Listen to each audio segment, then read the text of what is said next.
السلام علیکم دوستو، آج خبر ہے کشمیر سے۔ حزب المجاہدین کے اہم کمانڈر ریاض نائکو پلوامہ میں انڈین فوج سے جھڑپ میں ہلاک۔ انڈیا کے زیر انتظام کشمیر کے ضلع پلوامہ میں پولیس ذرائع اور مقامی لوگوں کے مطابق مسلح حزب المجاہدین کے مطلوب ترین کمانڈر ریاض نائکو اپنے ساتھی سمیت بدھ کی صبح ہونے والی ایک جھڑپ میں ہلاک ہو گئے ہیں۔ 40 سالہ ریاض نائکو حزب المجاہدین کے چیف آپریشنل کمانڈر تھے اور انہیں 2016 میں مارے جانے والے کمانڈر برہان وانی کا جانشین سمجھا جاتا تھا۔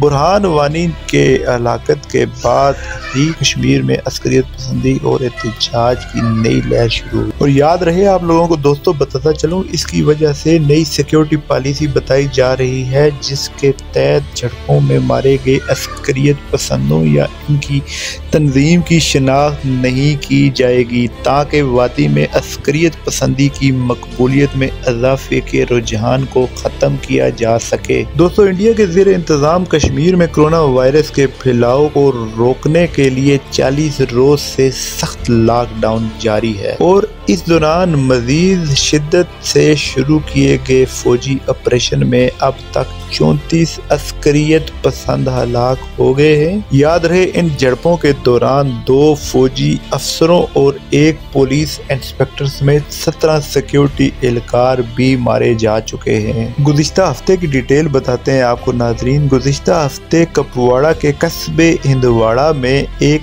طویل جھڑپ کے دوران 1 میجر، 1 کرنل اور 1 پولیس انسپکٹر سمیت 5 اہلکار مارے گئے، جس کے اگلے ہی دن عسکریت پسندوں نے مزید 3 نیم فوجی اہلکاروں کو ہلاک کر دیا۔ تو دوستو، یہ لیٹسٹ معلومات تھی کشمیر کی جو کہ کوئی میڈیا نہیں دکھا رہا، نہ پاکستانی میڈیا، نہ ہندوستانی میڈیا اور نہ ریڈیو پہ اس طرح کی خبریں آ رہی ہیں۔ یہ میں ڈیٹیل آپ کو BBC سے یا ادر نیوز جو DW وغیرہ وغیرہ TRT اردو ان سے میں پڑھ کے بتا رہا ہوں، یا وہاں کی مقامی جو لوکل نیوز رپورٹر ہیں ان سے پوچھ کے بتا رہا ہوں۔ تو دوستو، کمنٹ کرنا نہ بھولیے۔ السلام علیکم دوستو، میرا چینل سبسکرائب کریں، بیل آئیکن دبائیں، میری ویڈیوز لائک کریں اور کمنٹ کر کے اپنے ہونے کا احساس دلائیں۔ بہت شکریہ۔